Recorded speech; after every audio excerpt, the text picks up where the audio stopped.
Welcome back. My name is Chuck, and this is the 2MMRC channel. Today I'm just gonna go over my TT02. Nothing too wrong with it. I mean, I just cleaned it up a little. I essentially contracted it out. I didn't drive it myself.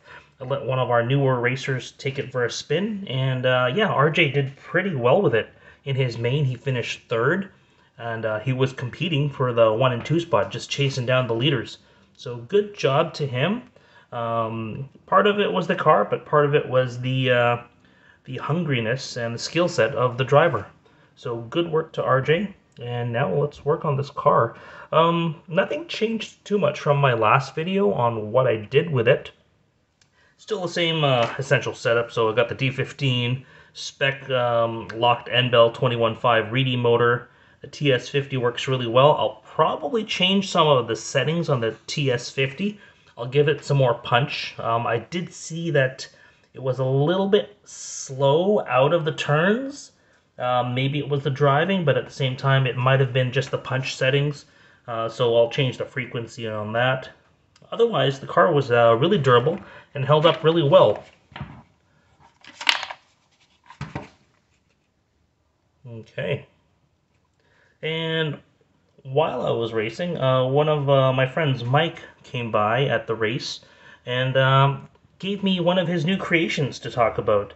Looks like he picked up a TT02 SRX, but it's not just an SRX that I'm excited about. It was the GTop conversion. So let me put that to the side here and show that to you. That is the GTop conversion. Let me see if I can get these side by side. Because these cars are a little different from each other. I mean, the GTop, if you can see there, can't really put everything into focus here. So I'm gonna take this guy out. See it? See it? Good. And let's focus on the GTop. The GTop conversion here on the SRX. So the SRX is really cool. It's the high-end version of the TT02. One of the main things that you get with it is 419 suspension. So you get a TRF suspension, the arms, and then just the geometry. It works really well. And then also on top of that, you get the XV01 differential. So you get the lock spool in the front. You don't have to gum up anything on the original TT01 or TT02 diff. You get an XV01 lock spool, which decreases the rotating mass. And then you get an XV01 oil diff in the back, which is smooth. You don't have to fiddle around with putty like I did. You just fill it up and go. And then you get the TRF arms. And look at that GTop chassis. That's really cool. The GTop chassis, if you're not familiar, it's essentially a TT02 tub gets milled out and a carbon fiber bottom plate gets stamped on there. The benefit to this is it's not only lighter, but you can also adjust the stiffness of the chassis just by loosening the screws on the backbone, because you still get the TT02 backbone as well. So that's a really nice feature which allows the car to flex, and you can tune it that way. You don't get that with a standard tub. You get what you get, so don't be upset. With this one, you do get the option to tune it out. I see that Michael also put in some stops here. I guess these are from an Express, and that's to allow a shorty pack to fit in there, which is really nice. The shorty pack just goes in, and it gets taped down if you want. With this car here, I had to use foam chunks to space it out, or in this case the speed control as well. This one, the battery top plate is eliminated and you just use tape.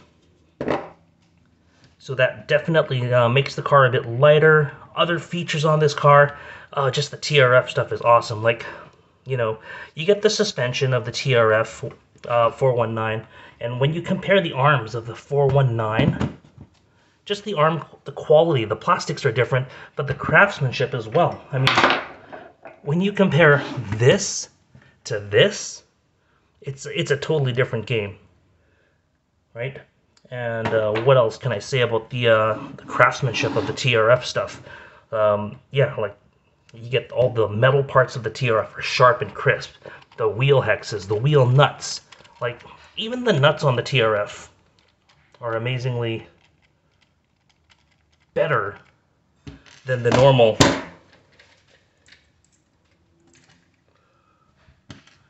ones.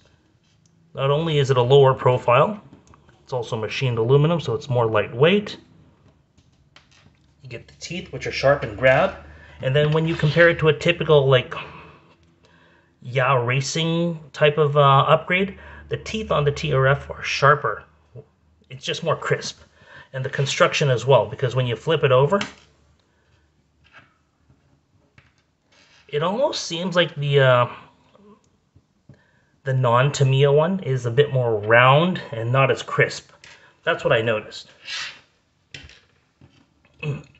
But anyways, back to the SRX car. That 419 suspension does a couple of different things. Not only do you get lighter and more refined arms, but paired with the TT02 upgraded towers, you now have the ability to change a lot of your suspension geometry. Also, you get the GTop chassis also comes with, don't know if you can see it there, but it's got inside, it's got adjustable toe blocks. So you can actually shim underneath the toe blocks to change your roll center, and then you slide the hinge pins in there. The hinge pins of the 419 are good as well because you can adjust the wheelbase front to back. Can't really do that with this car. In order to adjust the wheelbase, you'd have to flip the arms backwards. With this car, you can fine-tune the adjustments of the arms. You also get the aluminum. Looks like Michael's installed the aluminum universals as well, which is really nice because they're very lightweight. And I did notice as well, the center drive shaft on the SRX TT02 has the plastic lubricating washers, whereas this one is just metal grinding on metal. So that's a really nice upgrade. Very cool indeed. And again, just so you can see the difference of how much you can change the suspension. That's the typical suspension geometry on the SRX. That is the typical suspension geometry on my TT02. So that versus that. Shocks are wider, so you can have a car that's a lot more stable, and the suspension does a lot more work. But paired with that suspension, you can allow the chassis to do some work as well by removing screws on the backbone. So that's a really nice balance in terms of how the car and the suspension can work together. Other nice things, it's an upgraded aluminum servo saver right off the bat. You also get the adjustable spur gear adapter that's inside there. That was an upgrade that I had to get on my TT02. So yeah, you know, in general, this is not going to qualify for the overgear racing Tamiya spec class because there's way too many modifications on it. But it makes a basic TT02 into a competitive car that can compete in a higher grade class like scale spec. If you want to run this in touring stock, you could.